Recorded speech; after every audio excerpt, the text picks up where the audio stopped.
Dans un débat passionnel, comment sanctionner les chauffards, ceux notamment qui blessent ou qui tuent. Via Sicura avait mis en place un système de peine automatique pour certaines infractions.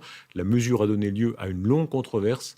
Aujourd'hui, le Conseil fédéral infléchit cette politique qu'il propose de redonner une plus grande liberté aux juges. David Berger. Via Sicura, un programme pour éviter des drames insupportables. Les mesures efficaces sont nombreuses, comme l'obligation d'allumer les phares en journée ou l'interdiction de conduire avec de l'alcool pour les jeunes. Mais l'application de Via Sicura va trop loin, estime le Conseil fédéral. Les excès de vitesse qui font d'un automobiliste un chauffard sont clairs.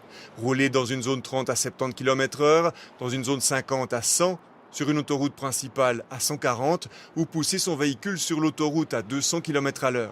Ça ne changera pas. Les sanctions automatiques, par contre, doivent disparaître. Le Conseil fédéral veut renoncer à la peine de prison minimale d'1 année, aujourd'hui en vigueur. De même, la durée minimale de retrait de permis devrait passer de 2 ans à 6 mois. Enfin, les juges doivent retrouver une plus grande marge d'appréciation. Une volonté qui réjouit Jacques Roulet, avocat spécialisé dans le domaine de la route. C'est le moment que ça arrive, parce que nous assistons depuis bientôt 5 ans maintenant à des situations absolument impossibles au niveau du droit. Nous avons des pseudo-chauffards, simplement parce qu'ils ont eu un excès de vitesse important, qui se voient sanctionnés pour 1 année de prison, 2 ans de retrait de permis, alors qu'ils ne sont pas des chauffards. J'ai des quantités d'exemples dans ce sens-là. Depuis l'entrée en vigueur de Via Sicura, le nombre de tués sur les routes suisses a continué de baisser, passant de 339 à 216 l'an dernier. Selon le Conseil fédéral, Via Sicura a permis d'éviter une centaine de décès depuis le début du programme.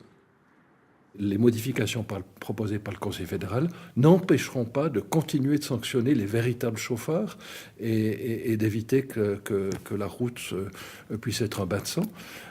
Ce sont les excès inutiles qui sont aujourd'hui supprimés.